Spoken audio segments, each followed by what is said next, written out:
So to talk you through goal 2 then, basically what happened, we went through the first one, 1-0 at half time. Again, really even game. That was probably the big moment for us.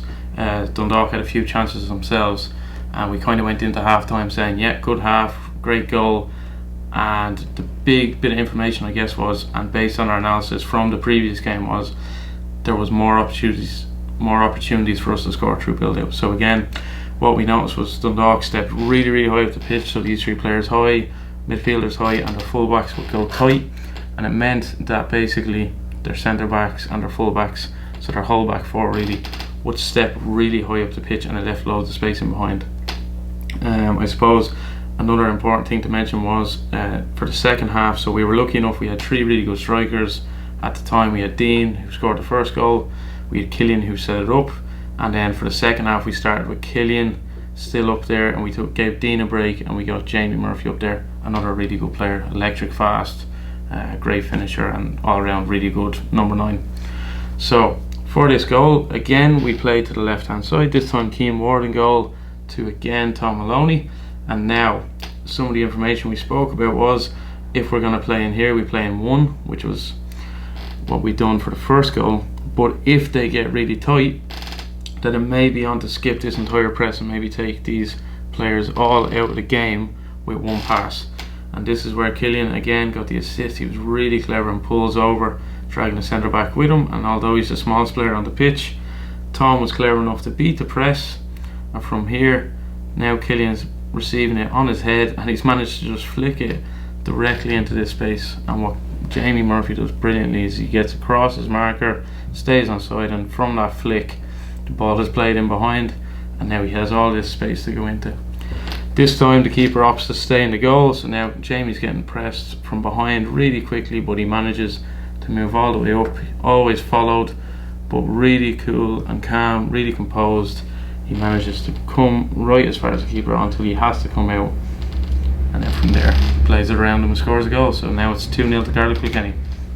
So at this point now, I won't go through Dundalk's goal, but they now have gotten back into the game.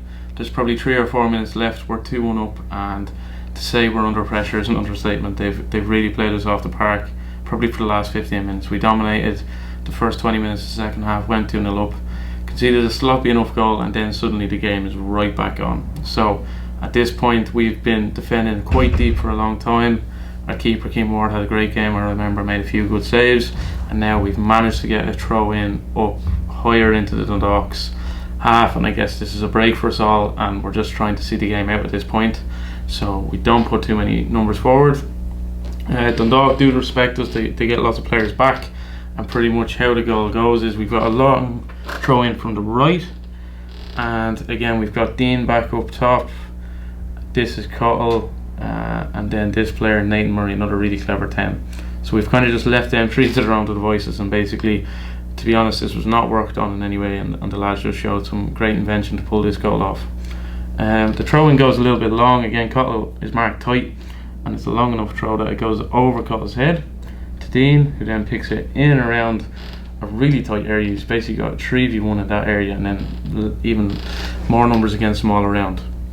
But what he manages to do is get turned, and he's looking, in my opinion, or my guess is he's looking to set Nathan, who might have a shot.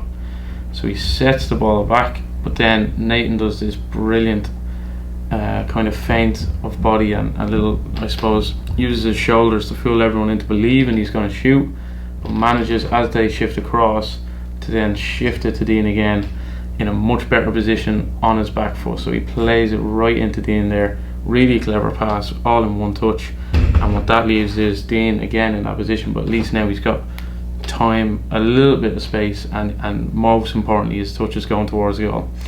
And then from there, what Dean does really well, and this is something that it's very difficult to coach, but goes 1v1 and manages to just shift the ball sideways just enough to give him some space, and then as soon as he gets that space, as I said, 3 really good strikers. Dean, plenty of goals last season, and his first finish was good.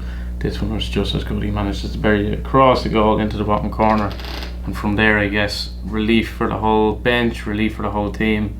You'll hear it in the video, but the crowd very happy with it too. Like I said, we were under a lot of pressure, and tough game to start the league season, but we managed to battle through and then get our late clincher, our third goal, and the lads were delighted with themselves. They managed to win the game 3-1. So thanks for listening, everyone. I hope you enjoyed it, and again, we'll see you soon, I'm sure.